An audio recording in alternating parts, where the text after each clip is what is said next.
सबको जय यीशु की। प्रभु यीशु क्रिस्त में प्यारे भाइयों बहनों, Sunday password to the word इस शीर्षक के अंतर्गत हर संडे की पूजन पद्धति में भाग लेने के लिए, प्रभु का वचन को सुनने के लिए, प्रभु के वचनों पर मनन चिंतन करने के लिए और प्रभु का वचन अपने दिल में संजोए रखते हुए उस वचनों के अनुसार जीवन बिताने की शक्ति सामर्थ्य मांगने के लिए मैं आप सभी लोगों का हार्दिक स्वागत करता हूं। सामान्य काल का चौथे इतवार की पूजन पद्धति में हम सभी भाग लेंगे या भाग ले रहे हैं या भाग लेने वाले हैं। तो आज के वचनों को हम सभी सुने। मुख्य रूप से सुसमाचार पर हम अधिक ध्यान दें। सुसमाचार के माध्यम से प्रभु हम सबों को क्या शिक्षा देता है, क्या बताता है, इस बात को समझने की चेष्टा करें। उन वचनों को दिल में रखें, मनन चिंतन करें और उसके अनुसार जीवन बिताते हुए प्रभु की अनुग्रह और आशीष में बने रहें। तो आज का सुसमाचार है संत मार्कुस के द्वारा रचित सुसमाचार, अध्याय 1 पद संख्या 21 से 28 तक। यहाँ पर लिखा है, वे कफरनहूम आए। जब विश्राम दिवस आया तो ईसा सभागृह गए और शिक्षा देते रहे। तो सबसे पहला विषय है भाइयों बहनों, हम सबों के लिए मनन चिंतन करने वाला पहला विषय आज के दिन में विश्राम दिवस। प्रभु यीशु मसीह सभागृह गए। विश्राम दिवस आज के दिन में हम लोग समझते हैं इतवार का दिन, साबत का दिन, विश्राम का दिन, यानी कि उस दिन प्रभु के उपस्थिति में समय बिताने का दिन है। प्रभु के वचनों को सुनने का, पढ़ने का, मनन चिंतन करने का दिन है। मिस्सा बलिदान में भाग लेने का दिन है। इसलिए विश्राम यहाँ पर यह है, बाकी तमाम प्रकार के कामकाज से, बाकी तमाम प्रकार के हमारे उस जिम्मेदारियों से, दिन प्रतिदिन के दिनचर्या से विश्राम लेते हुए, विश्राम पाते हुए प्रभु के सानिध्य में समय बिताने का दिन है, जिसको कहते हैं विश्राम दिवस। हालेलुया। विश्राम दिवस यानी कि प्रभु के सानिध्य में, प्रभु की उपस्थिति में समय बिताने का दिन है। जैसे कि हम बाइबल में पढ़ते हैं, मार्कुस के सुसमाचार अध्याय 6 पद संख्या 30, 31 और आगे अगर हम पढ़ेंगे, वहाँ पर प्रभु यीशु मसीह अपने शिष्यों से कहते हैं, तुम सब एकांत में मेरे साथ निर्जन स्थान चले आओ। तुम सब अकेले ही निर्जन स्थान मेरे साथ चले आओ, थोड़ा विश्राम कर लो। प्रभु यीशु मसीह वहाँ पर ये बात का जिक्र करते हैं, मेरे साथ विश्राम करो। और प्रभु के शिष्य उसके पहले दो दो करके अलग अलग जगहों पर प्रभु ने उनको भेजा था प्रचार प्रसार का कार्य को करने के लिए, और वे गए, उन्होंने कार्य किया। उसके बाद तुरंत वापस आने के बाद वो अपना अनुभव शेयर करना चाहते थे। लेकिन प्रभु क्या कहते हैं, तुम लोग अकेले ही निर्जन स्थान मेरे साथ चले आओ और थोड़ा विश्राम कर लो। यानी कि यहाँ पर प्रभु के साथ समय बिताने का निमंत्रण प्रभु ने दिया था अपने शिष्यों के लिए।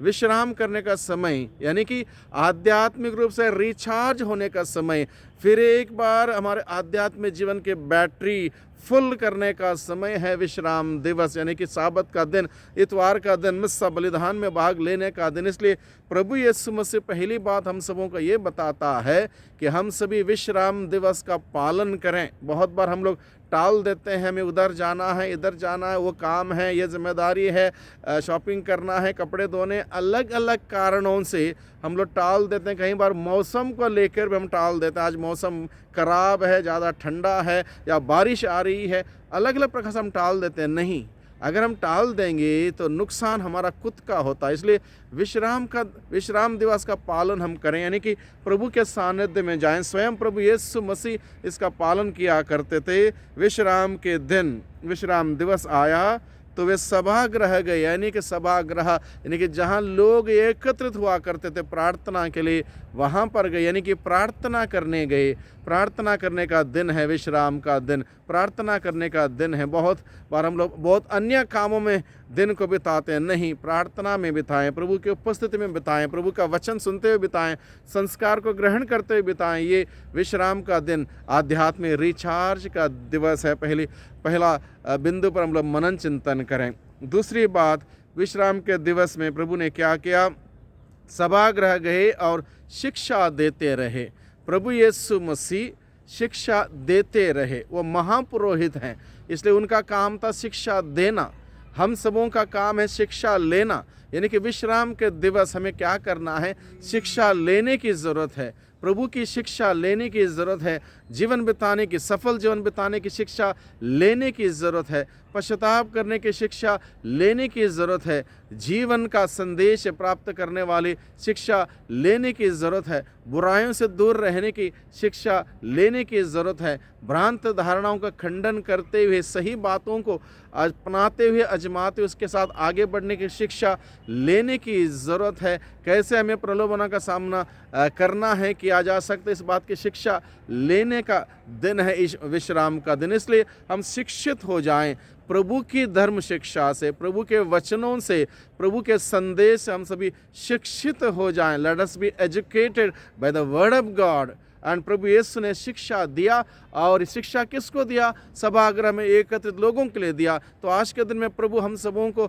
निमंत्रण देता है उससे शिक्षा ग्रहण करने के लिए। और जो व्यक्ति प्रभु यीशु से शिक्षा ग्रहण करता है वो असफल नहीं होगा, क्योंकि प्रभु यीशु मसीह इस धरती पर एकमात्र सफल व्यक्ति हैं, और जो व्यक्ति प्रभु यीशु की शिक्षा ग्रहण करता है वो सफल होगा।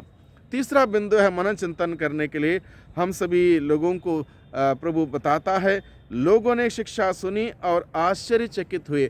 जब लोगों ने प्रभु की शिक्षा सुनी, लोगों के जीवन में फर्क आया, परिवर्तन आया, बदलावट आया, और उनका रिएक्शन क्या था? वो आश्चर्यचकित हुए, क्योंकि उसके पहले भी उन्होंने शिक्षा सुनी थी बहुत सारे शास्त्रियों से, फरीजियों से, नेतागण से, उनके अधिकारियों से उन्होंने सुना था, लेकिन उसमें दम नहीं था, क्योंकि उनकी कथनी और करनी में फ़र्क था। प्रभु यीशु मसीह के कथनी और करनी में फ़र्क नहीं था। इसलिए जब प्रभु यीशु की शिक्षा सुनी, उनको इतना अच्छा लगा, आनंद आया और आश्चर्यचकित हुए, वो सरप्राइज कर गए कि ऐसी शिक्षा हमें आज तक नहीं सुनी, क्योंकि प्रभु यीशु मसीह की शिक्षा सच्चाई पर आधारित थी, क्योंकि वो स्वयं सत्य थे। चौथा पॉइंट है, चौथा बिंदु है हम सबों के लिए मनन चिंतन करने के लिए, प्रभु के पास अधिकार था। प्रभु के पास अधिकार था, क्योंकि प्रभु ने अधिकार के साथ शिक्षा दिया, क्योंकि उनके अंदर ईमानदारी वो सच्चाई थी, उसमें कोई दिखावा नहीं था, कोई आडंबर नहीं था जैसे कि अन्य शिक्षा देने वाले लोगों के बीच में था। लेकिन प्रभु में वो सच्चाई, ईमानदारी और वो पावर था, क्योंकि वो सच्चाई पर आधारित थी, इसलिए वो अधिकार था। और प्रभु यीशु मसीह का अधिकार में जो आता है, प्रभु यीशु मसीह का अधिकार में जो आता है वो आनंदित होता है। यानी कि हम सबों के लिए निमंत्रण क्या है? हम प्रभु के अधिकार में आएँ, प्रभु के अधिकार में आएँ। पांचवा बिंदु है मनन चिंतन करने के लिए, प्रभु के अधिकार में रहें।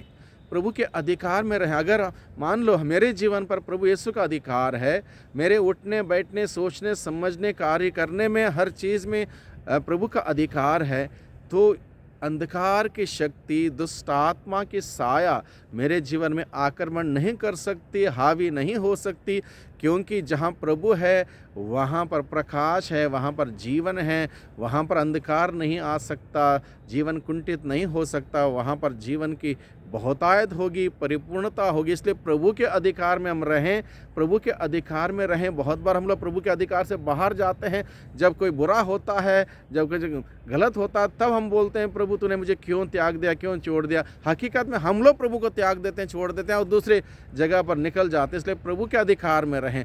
प्रभु के अधिकार में जो रहेगा, प्रभु के छत्र छाया में सुरक्षित रहेगा। छठवां बिंदु है मनन चिंतन करने के लिए हम सबों के लिए दिया है, बंधनों से आज़ादी मिलेगी। जब प्रभु के अधिकार में रहेंगे, हम बंधनों से हम आज़ादी पाएंगे, बीमारी से छुटकारा पाएंगे, हर प्रकार के रोग, तनाव, चिंता, समस्याओं से हम आज़ाद रहेंगे, और प्रभु हम सबों को निरंतर संभालेगा, क्योंकि प्रभु के अधिकार में आज़ादी है, प्रभु के अधिकार में खुशियाँ हैं, प्रभु के अधिकार में प्रेम है, प्रभु के अधिकार में शांति, क्षमा है। इसलिए जो प्रभु के सानिध्य में आता है, निश्चित रूप से बहुतायत का जीवन को पाता है।